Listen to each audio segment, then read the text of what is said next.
Hello साथीहरू, मेरो YouTuber साथीहरूलाई सबैजनालाई नमस्ते। म चाहिँ जुन घरमा कति बसिरहने, कति बोर लाग्ने होइन, केही काम छैन, जब पनि अरू केही गरेको छैन, मात्र मैले चाहिँ चिया बेच्ने हो, चिया कफी चुरोट।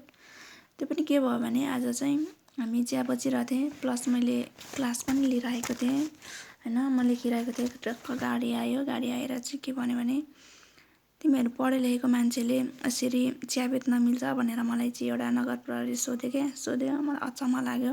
र मलाई चाहिँ के लाग्यो भने रवि लामिछानेलाई एउटा डिएसपी के अरे असैले डिएसपीले सोधेको थियो नि त, तपाईँको अन्तिम जेलमा पर्दाखेरि उहाँलाई चाहिँ तपाईँको अन्तिम इच्छा के छ भनेर सोधेको थियो। त्यस्तरी नै मलाई आज एउटा मान्छेले चाहिँ के अरे यति राम्रोसँग पढे लेखेको मान्छेलाई तपाईँहरूलाई लाज लाग्दैन यसरी चिया बेच्न भनेको।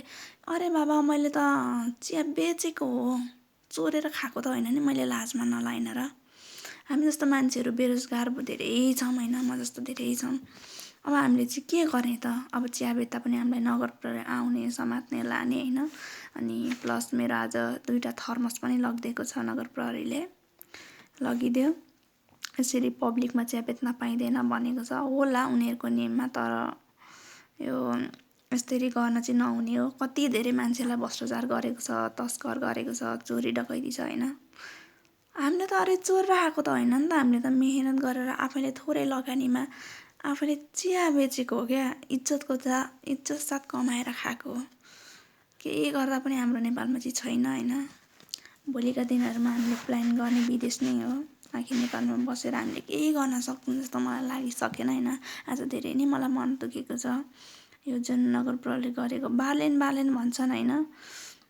हुन त मेन हामी बालेनसँग कुरा गरेको त छैन, भए पनि अब नगर प्रहरी बालेनकै हो भए तापनि, तर पनि हामीले गरिखाने केही छैन क्या नेपालमा। कि त हामीलाई त्यही अनुसारको रोजगार दियोस्, केही गरौँ होइन। यसो केही गरौँ, हामी जस्तो पढ्ने मान्छेलाई यस्तो केही गरौँ भने पनि छैन के, वातावरणै छैन। फोन हानिदिन्छ, नगरपालिका आउँछ होइन, चेकिङ नगर्ने ठाउँमा पनि उसले गरेर गाडी लिएर आएर थर्मस उठाएर गइदिन्छ। हाम्रो त अब चिया पनि गयो, न चिया बेचेको छ, थर्मसको भाडा पनि गयो।